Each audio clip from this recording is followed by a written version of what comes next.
Со кои проблеми се соочуваат професионалните такси превозници кои оваа професија ја работат цел живот, пред се лиценцирани за извршување на оваа дејност? Во студиото разговарам со мојот гостин Ѓорѓи Мариновски, председател на Синдикатот на автотакси превозници на град Скопје. Добар ден и добре дојдовте. Добар ден, добро ве најдов. Проблемот со дивите таксисти трае со години, но мораме да истакнеме дека најизразен е последниве години наназад. Има и закон, но и одлуки на град Скопје, има сообраќајна инспекција, но некој треба да го спроведува законот и да контролира на терен. Затајува ли инспекцијскиот надзор за контрола на такси превоз? Инспекцијскиот надзор затајува и таа инспекција што ја има од град Скопје, значи инспекторите на град Скопје немаат доволно ингеренции кои што се потребни да ги извршуваат надлежностите при проверка на таксистите. Што сакам да кажам со тоа? Значи, они вршат проверка на возилото, дали возилото е лиценцирано, но не вршат проверка на возачите. Так. И сега тука се користи една дупка во законот, во кој што, например, може некој да има фирма од 20 возила и сите тие 20 возила да му се регистрирани, лиценцирани, а да има вработено еден такси возач. И во такви случаеви градската управа излегува на терен, но задниве години, да кажем, со послаб капацитет, особено во втора и во трета смена, и они вршат проверка исклучиво на возилата, а не вршат проверка на возачите. Так. И на тој начин имаме зголемен број на пензионери, имаме возачи кои што вчера земале возачка дозвола, утре излегува вози такси. Без никакво искуство. Без никакво искуство.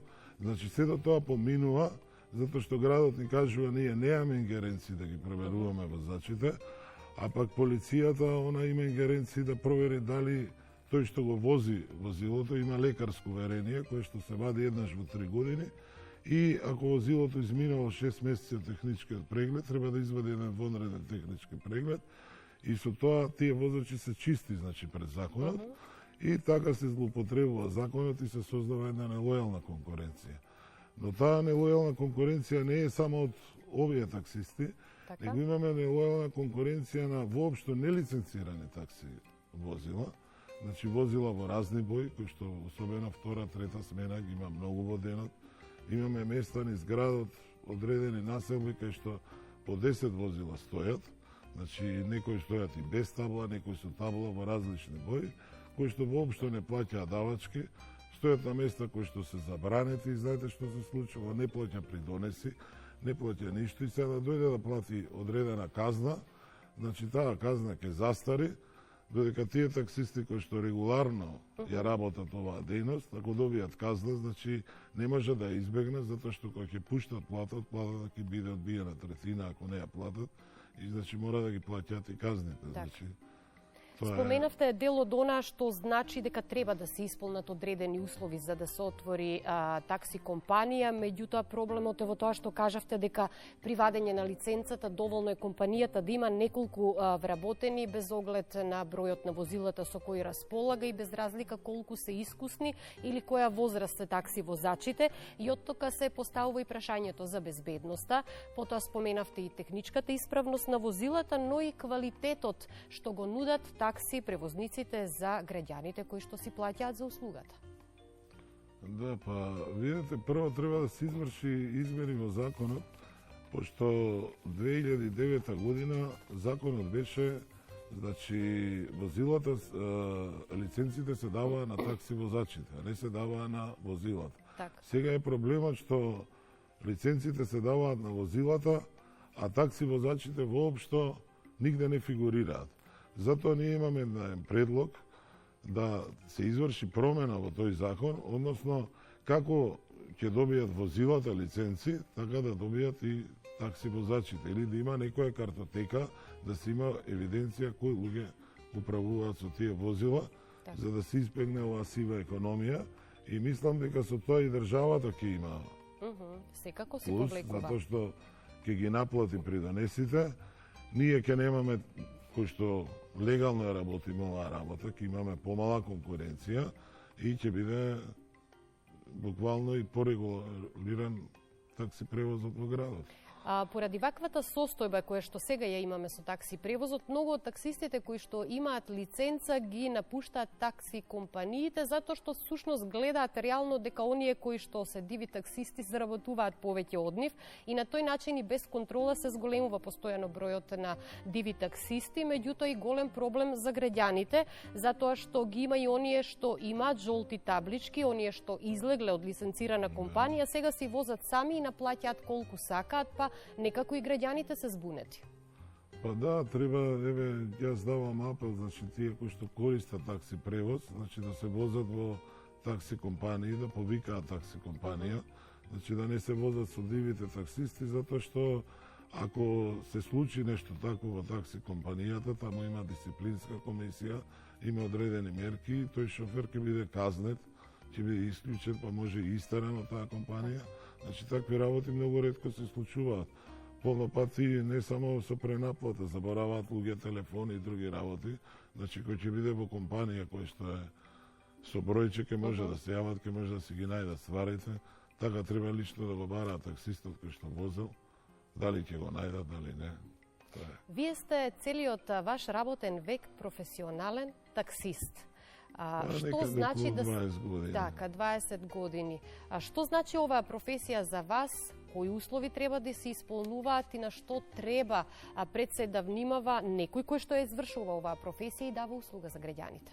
Тоа треба да биде коректен со граѓаните. Да ги почитува законските норми, кога станува збор и за квалитетот на услугата, но и цената која што се нуди на граѓаните. Цената, да, затоа што секоја компанија има одредена цена и не треба да отскокнува таа цена, значи може да има разлика 20-30 денари околу гужва, поголема или помала гужва. Така.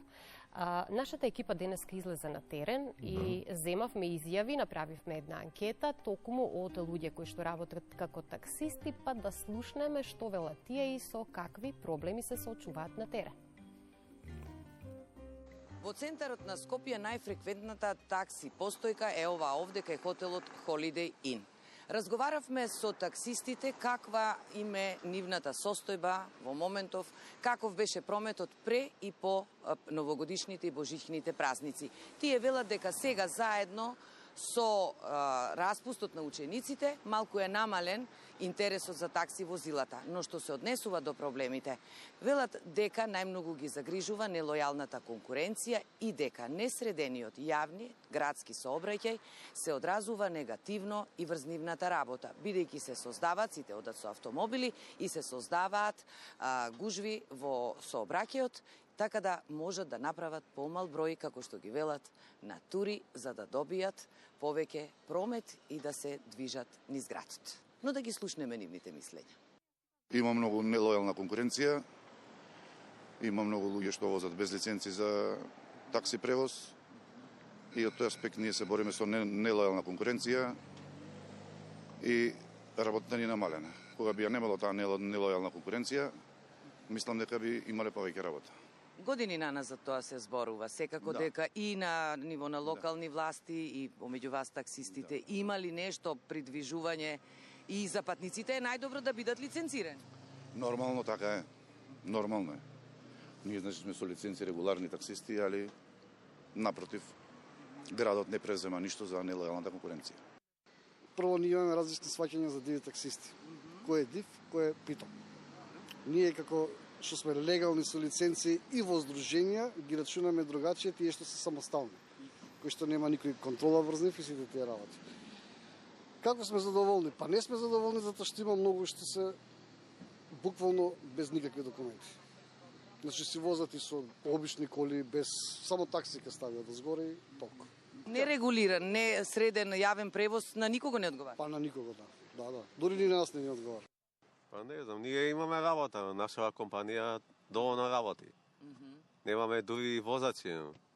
Повеќе се заставени возачите, што јас сум само млад, исклучиво. Вака ако продолжи... Кога нема редовни автобуси, се исплатливо ли е да се вози? Некој вели што да земам во тие гужви такси? Па има луѓе што сакаат само со такси да се возат. Има луѓе што имаат потреба да користи такси. Ама некои се жалат. Многу е скапо, така е работа. Вие лично сте задоволен од тоа што сте таксист? Јас се бавам 9 години. И? Сега за сега добро е. Па ќе видиме, ако не биде окей, ќе бараме некоја друга работа. Млади сме, може да најдеме. Диви такси? Диви многу има. Повеќе диви има него легални. И не се презима мерки, нека држава остава на сами себе.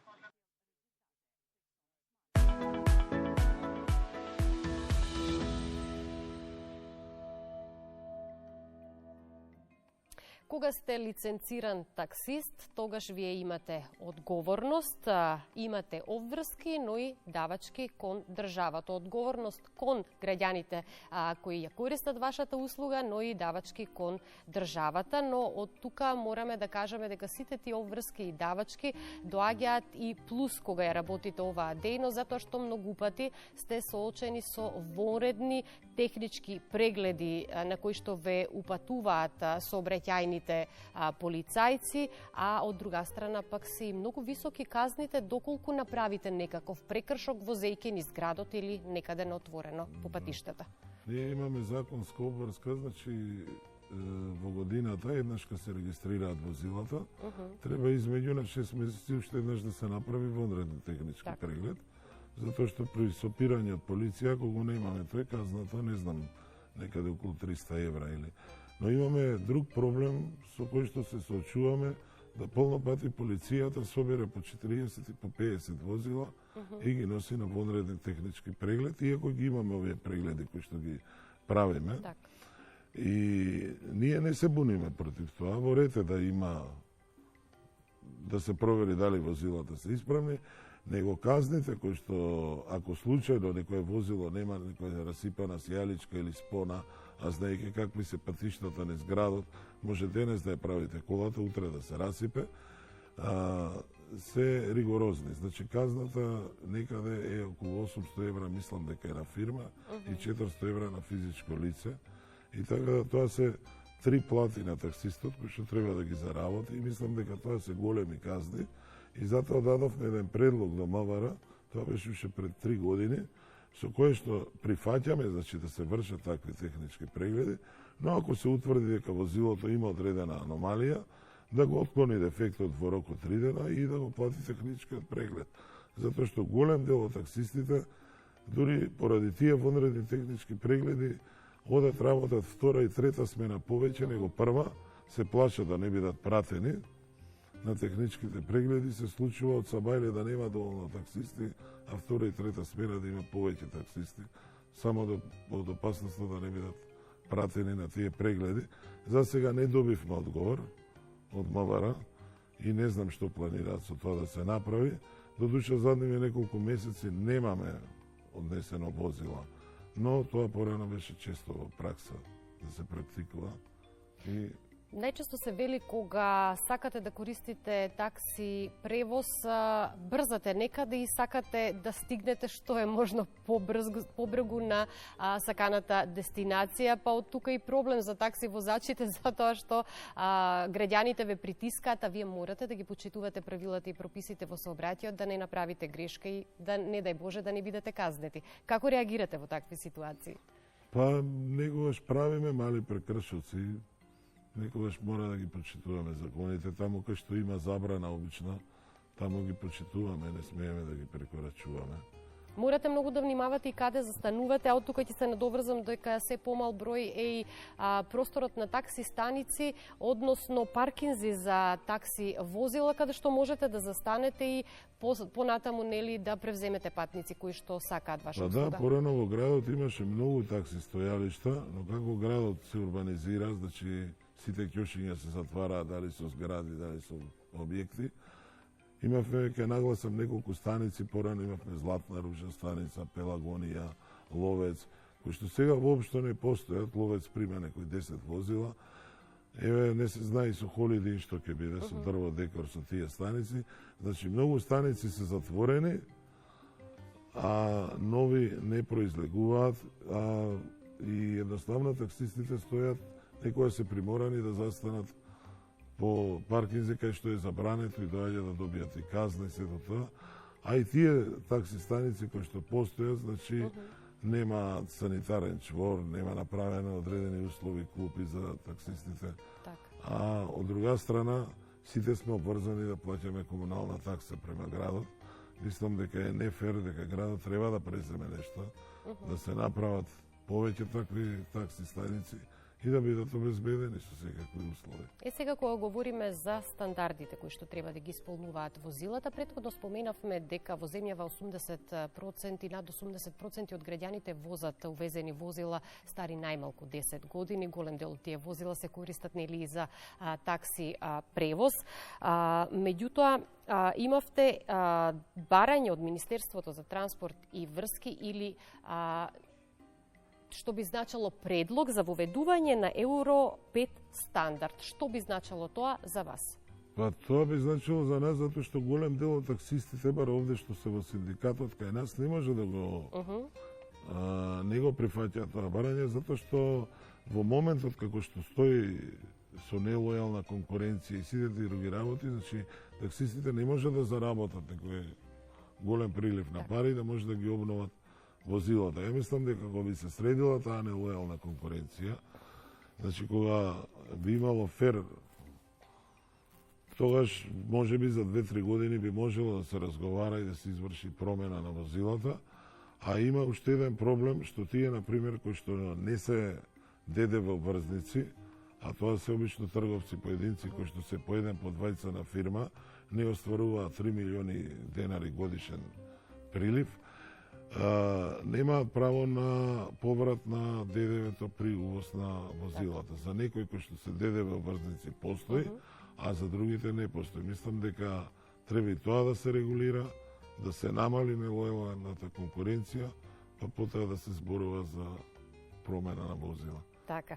Доколку се расчисти со нелојалната конкуренција, како што рековте, тогаш дури и сообраќајот малку би се средил, ќе го немаме можеби толку големиот сообраќајен хаос, посебно во главниот град, бидејќи не се работи за 100 или 1000 диви таксисти, туку за илјадници. Тоа е навистина голема бројка, а втора работа е што граѓаните кои што ги користат услугите на таксистите нема да бидат финансиски оштетувани, малку грубо звучи, ќе имаат брз, современ и ефтин такси превоз.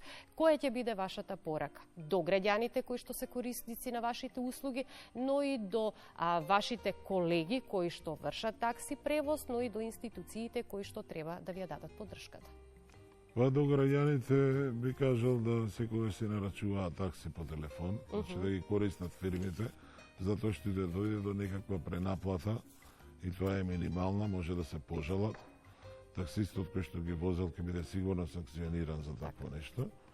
А до институциите би порачал дека треба да се изврши промена во законите, односно како се вадат лиценците за возилата, така да има лиценци за возачите, или пак бар некоја картотека да се води, да се знае кој управува со тие возила, за да не доаѓа до тоа сега што се случува, и нормално инспекцијските служби да излезат на терен, да излезе трудова инспекција, да излезе градска управа, затоа што не само